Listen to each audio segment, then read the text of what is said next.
আসসালামু আলাইকুম, ভালো আছেন? ওয়ালাইকুম আসসালাম ভাই। জি ভাই, ভালো আছি। ভাই আপনার নাম কি? নাম আমার ইমরুল। দর্শক, আপনাদেরকে দেখাবো হচ্ছে জায়েদ খান। ইমরুল ভাই, আপনি জি। এই যে উত্তরা দিয়াবাড়ি গরুর হাটে হ্যাঁ ভাই, কি কি গরু নিয়ে আসছেন ভাই? এই 3টা ষাঁড় গরু নিয়েছি। ষাড় গরু, এগুলা কি দেশি গরু নাকি হ্যাঁ, দেশি আপনার ফার্মের?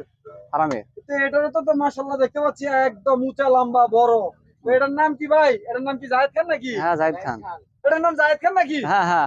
ওরে, আমি এতক্ষণ জায়েদ খানকে খুঁজতেছি বাজারে, এই মাত্র জায়েদ খানটা পাই গেল। একদম জায়েদ খানের মধ্যে ঘাড় মোটা এটা। তো ভাই, এটার ওজন কেমন? ওজন 12 মণ। 12 মণ হবে আনুমানিক হ্যাঁ, নাকি? আনুমানিক 12 মণ। ভাই, এটা মূল্য কত যাচ্ছেন মূল্য আপনারা? চাইছি 5.5 লাখ। 5.5 লাখ। প্রিয় দর্শক, এটা কিন্তু 5 লাখ বেশি না। আমার মনে হয় আপনার গরু যদি সরাসরি দেখেন তাহলে গরু বুঝতে পারবেন যে এটার ওজন কিন্তু অনেক হবে। আর একদম বোল্ট, মানে বোল্টার জাতীয় না, কিন্তু বোল্টারের মতো একদম আটটা কাটটা। আর তার চেয়ে বড় কথা হচ্ছে গরুর নামটা হচ্ছে জায়েদ খান। আর জায়েদ খানকে যারা ভালোবাসেন সবাই চলে আসবেন। আর কি কি গরু আছে আপনার, দেখি তো ভাই। ভাই এই 3টাই আছে। এই তিনটাই আছে না? হুম। তিনোটা কি সেম জাতের? 3টাই সেম জাতের। সেম জাতের না? হুম। তো আপনি কি এই ভিডিও দেখে যদি কেউ আপনার এখানে কিনতে আসে তাহলে কি ছাড় দিবেন নাকি? হ্যাঁ, ছাড় আছে।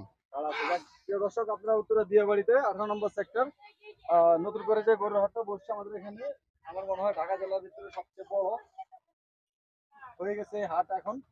আপনারা এখানে আসবেন, বেশি বেশি গরু কিনে নিয়ে যাবেন সুলভ মূল্যে।